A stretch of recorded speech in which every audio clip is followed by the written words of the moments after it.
Yo, what's up? This is Fantasy Feeling with DFS Army, and this is your Week 6 review. We're talking the Millie Maker, cash games, all of it. Let's do it.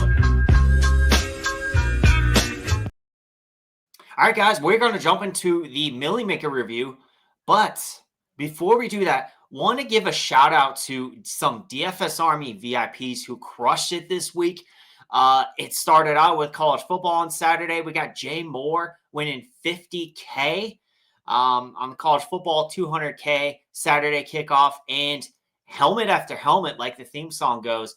We got Jay Moore with $50K, and then Show Me the Money with $10,000, and also fourth place as well, $5,500. So really crushed this slate for college football, and then it continued over into NFL. So we're going to see this here in a second.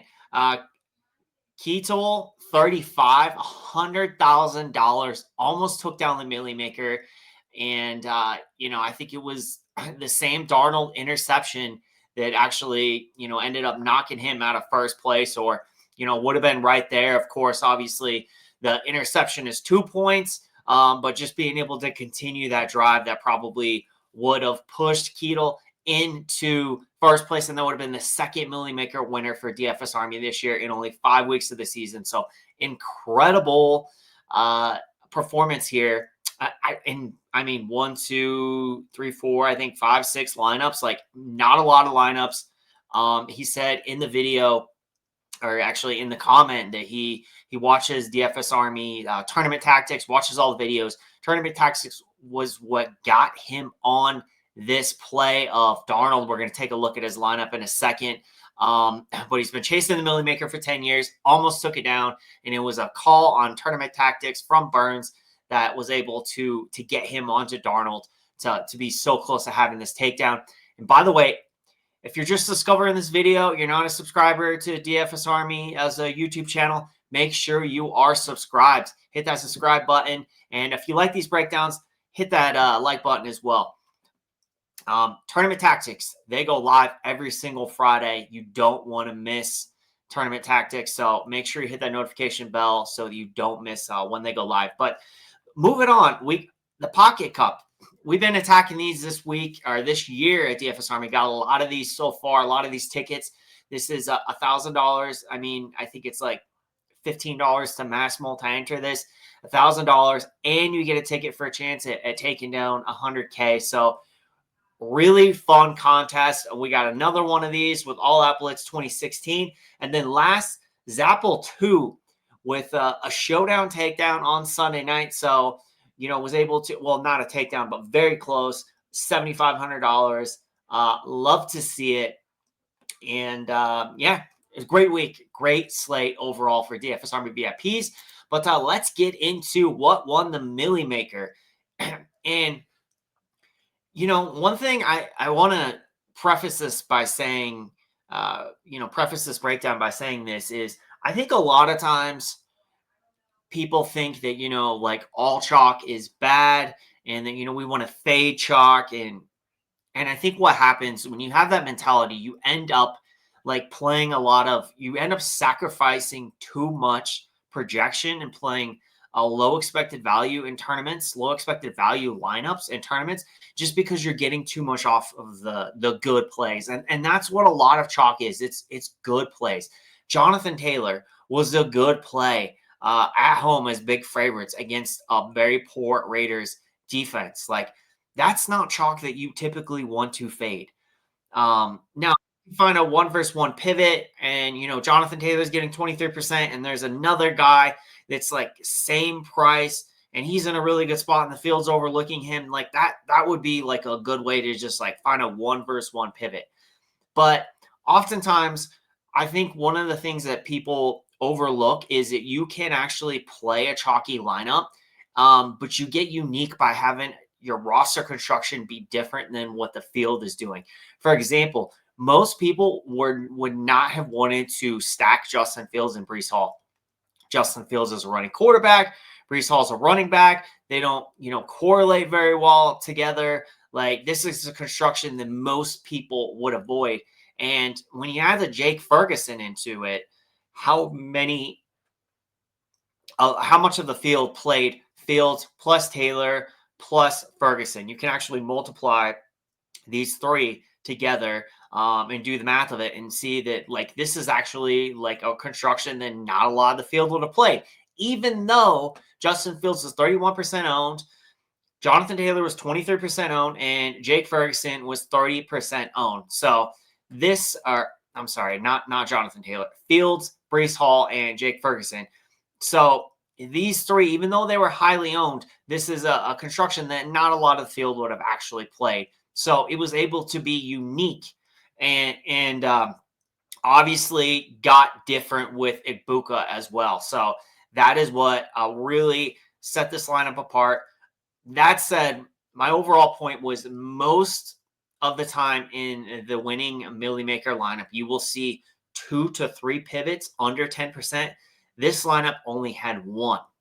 And that's typically, going to be for like, if you're trying to win like a smaller field tournament, you're going to have like one pivot. But this took down the Millie Maker in this week because this player was able to have a contrarian construction of Fields, Hall, and a Ferguson bring back. That's what made it different. Even though the whole lineup was chalk, it was unique in that regard. So Fields, Breece Hall, and Jake Ferguson. So that's just something I like to think about because I have seen this like on this show, like studying DFS pros. Like I've seen Osimo, for example, have a really chalky lineup, but he'll have like quarterback +3 with a bring back. And I'm like, okay, so the overall, the lineup is chalky, but like how many people are in the tournament are playing QB +3 with like a bring back?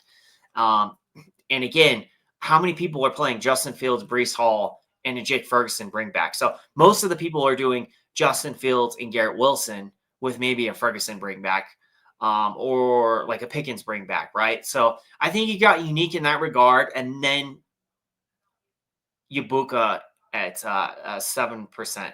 Ibuka. And this dude is a stud. Like, I don't care. I don't care his salary at this point. Like, he belongs in the 7K. He's a stud. He's clearly, like, right now, he's the best rookie for sure out of this rookie class.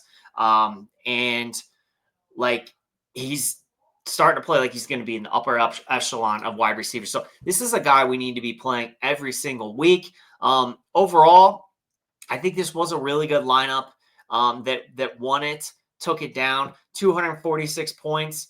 When I look at this, like, yes, it's chalky, like we kind of established, but it did have a lot of correlation. So that's kind of the thing that really stood out to me. 7 of 9 players were stacked in this lineup.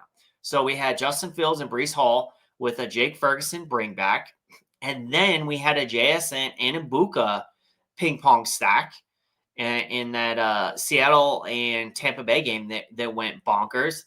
And then there was a Jalen Waddle and Rico Dowdle ping pong stack. So same thing, targeted 3 different game environments. Jonathan Taylor and the Saints, those were the only players that weren't stacked. Overall, I really like this lineup. This is something that we played in tournaments for sure, small field tournaments. I had a lot of lineups just like this. So, yeah, overall, really good lineup that took it down.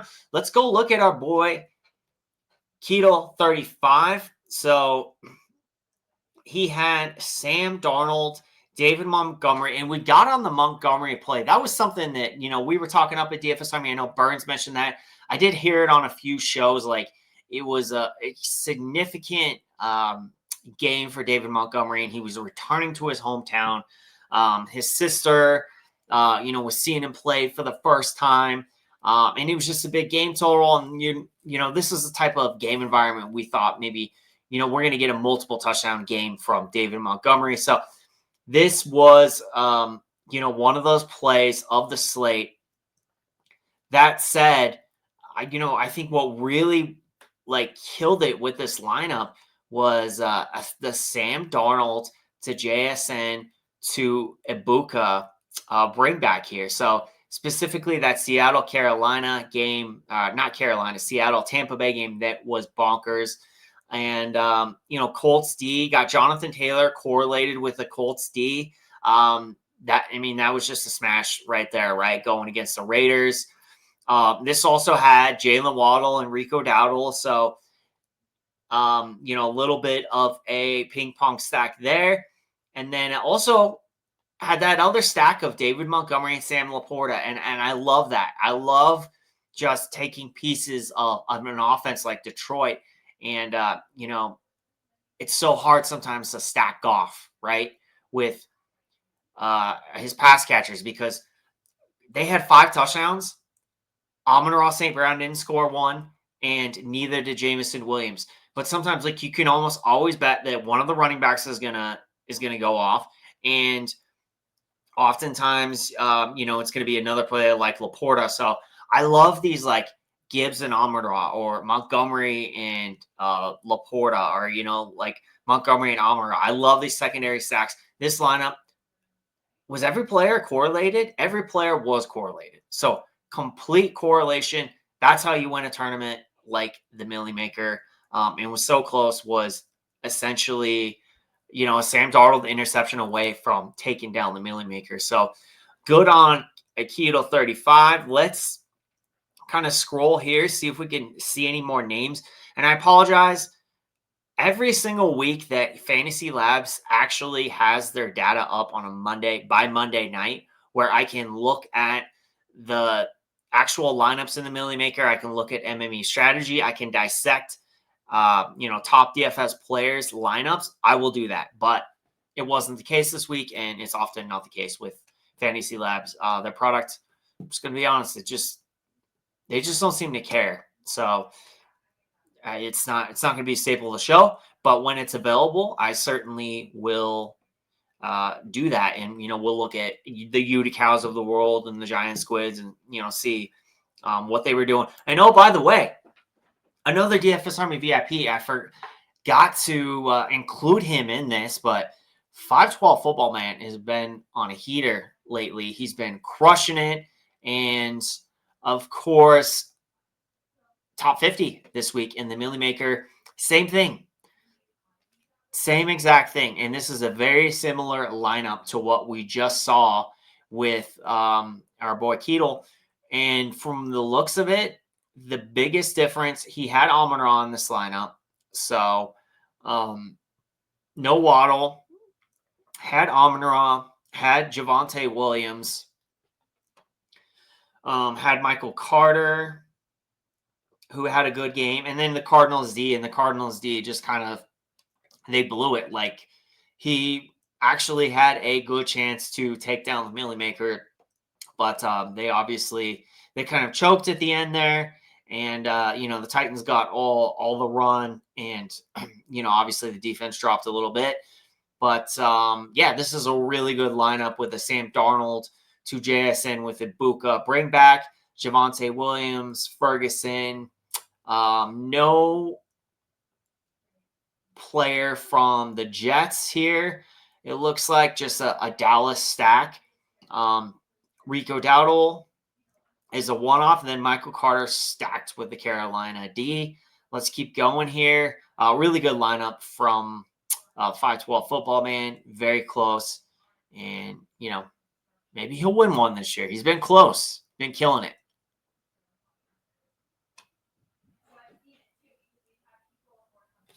All right, so let's see. Shady Advice, Top DFS Pro. Let's see what he did here.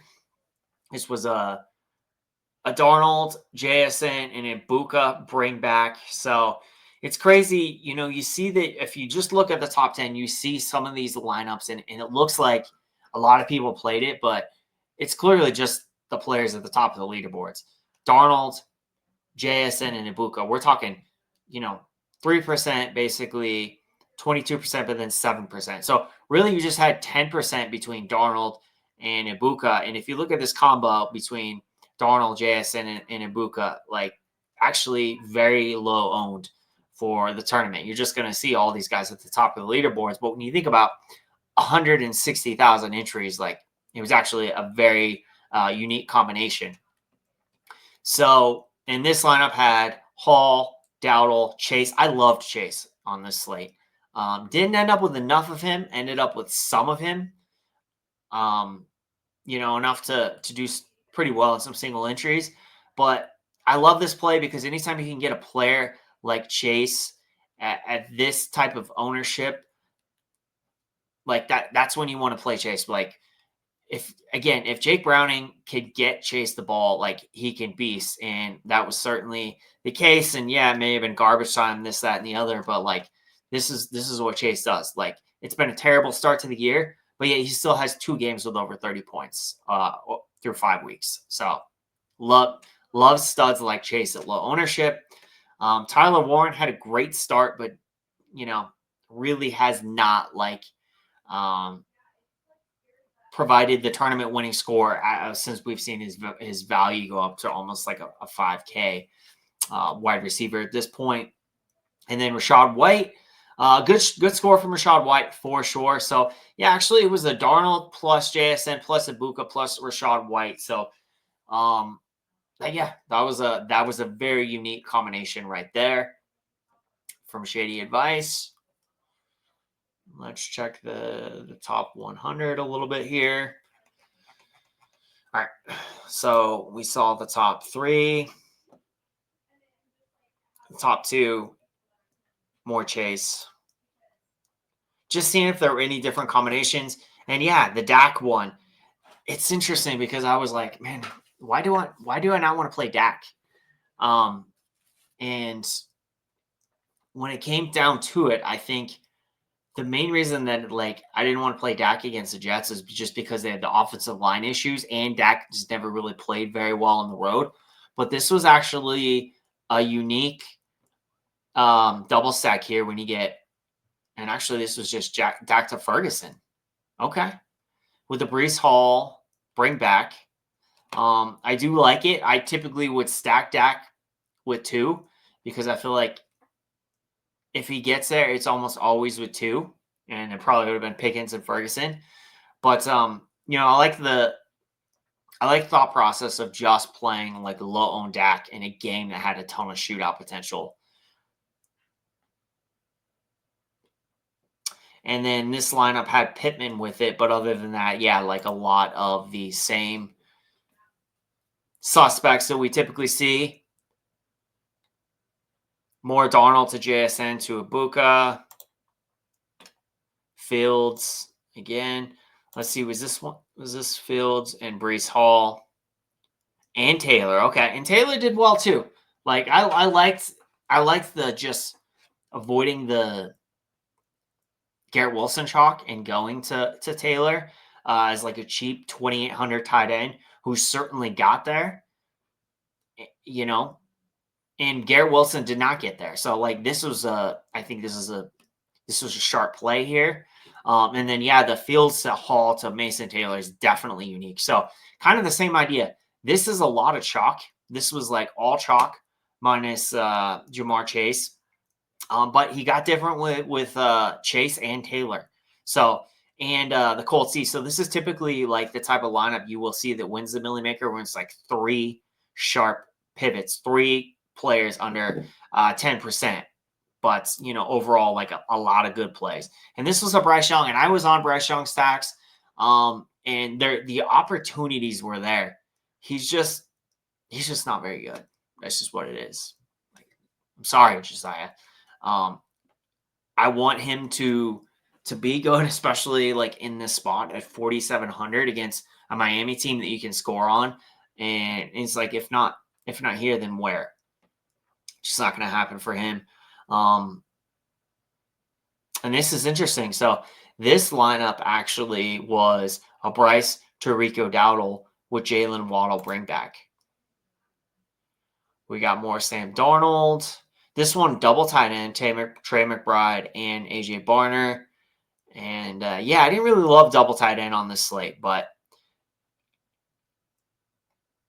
so close. If we actually get a good game from McBride, that certainly can get there. You would think in this build that AJ Barner is not the guy that's like going to keep this double tight end from working out. You would expect it to be the opposite.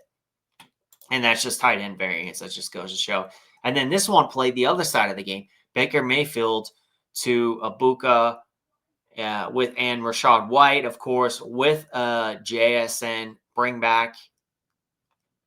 And that was it. And let's look at 10th place. Another Dak build. This one had just Dak to Ferguson. So just a single with no bringbacks. Crazy. But yeah, that's going to wrap it up for the Millie Maker review portion of the show. Real quick, guys, this is the weekend review.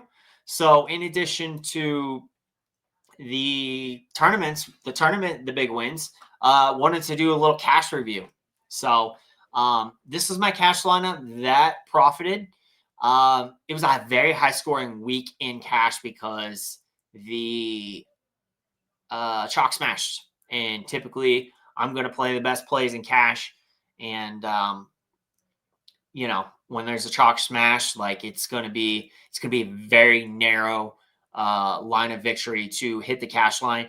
In fact, most of the day I was not doing well in cash, but I had the late guys going. And the way I had this build was, we got the Rico Dowdle chalk for sure. And then Jacoby Myers was kind of popping in our projection model. And he was popping ownership wise that I kind of went. And this is like the one mistake that I had, I think, in my lineup. But overall, it ended up working. Was we can look at my sheet here real quick. Jacoby Myers was 5,600.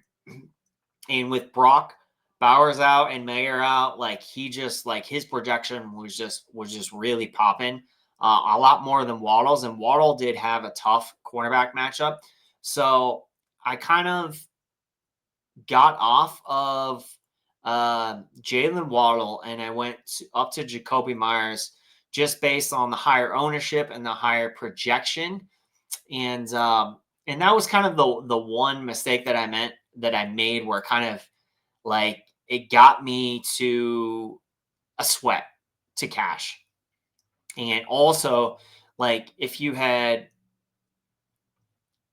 I don't know, if you'd played Waddle for sure in the Saints D, like you certainly would have done a lot better. And you'd have had, you'd have left salary on the table, like, but it would have been a higher scoring lineup. But I wasn't going to do that. Like I spent salary, and I thought overall the Texans were in a better spot because let's face it, the Saints, they're a bad team, and that could have gone a lot of different ways, of course. But so the one mistake I had was, I think, going off of Waddle to Myers, just because Geno has not been good this year, and neither has Myers. And I think a lot of it's just because Geno has not been good.